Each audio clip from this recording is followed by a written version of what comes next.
On entend dire qu'à partir de vendredi prochain, l'Église catholique décrète l'année 2021, année de la famille. Parlons-en. Oui, effectivement, à partir du vendredi 19 mars prochain, nous commençons une année dédiée à Saint Joseph de la Sainte Famille de Nazareth. Et je crois que nous qui sommes membres de la commission épiscopale pour la famille, nous avions cette information. Nous attendons vraiment que le pape lui-même décrète l'année, et ça a été fait, et c'est justement pour ça que j'ai souhaité vivement que le peuple de Dieu, l'Église Famille de Dieu du Bénin, soit largement informé. Parce que quelques jours avant, son Excellence Monseigneur François Nyokhossou a sorti une lettre pour demander qu'on prenne au sérieux la question de la pastorale familiale.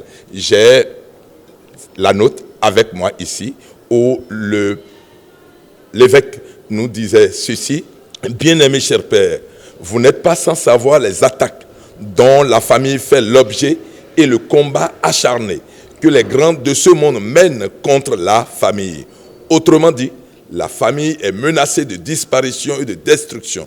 Face à ce danger, le pape François a lancé un appel pour un meilleur accompagnement des familles. Dans le but de mieux répondre à l'appel du Saint-Père, nous avons créé la commission épiscopale pour les laïcs, la famille et la vie au Bénin.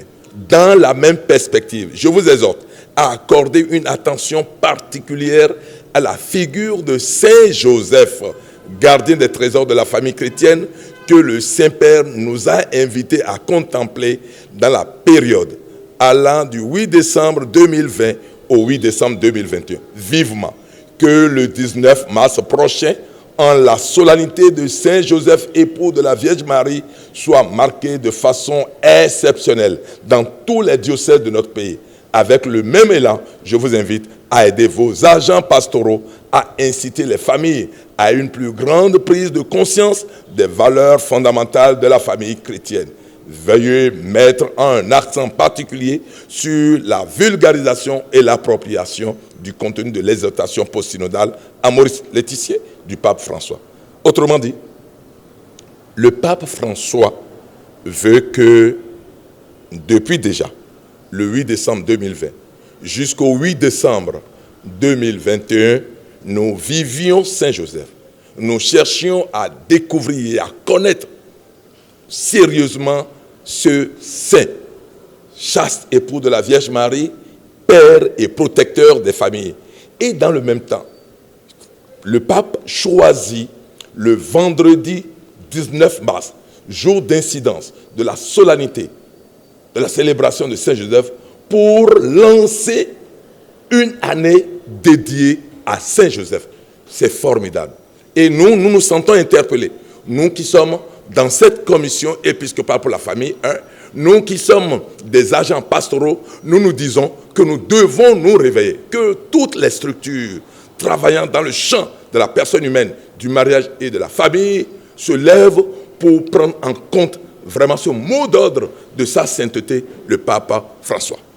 Alors, une dernière question. Quelle sera, à partir de ce moment, la responsabilité des familles chrétiennes? Oui, je crois que parler de la responsabilité des familles chrétiennes, c'est revenir encore aux agents pastoraux qui doivent donner le maximum d'eux-mêmes pour qu'ils découvrent ce que c'est que la famille, ce que c'est que papa, ce que c'est que maman. Parce que pour ce que nous vivons aujourd'hui, un papa est là pratiquement de non seulement, mais est-ce que papa vit réellement sa mission de père, sa mission de transmission des valeurs structurantes, des valeurs humaines et que sais-je encore. Donc par rapport à ça, il faut des agents pastoraux, il faut des psychologues, il faut tous ceux qui sont portés par cette pastorale pour ouvrir les yeux à nos frères et sœurs qui attendent beaucoup de l'Église catholique romaine.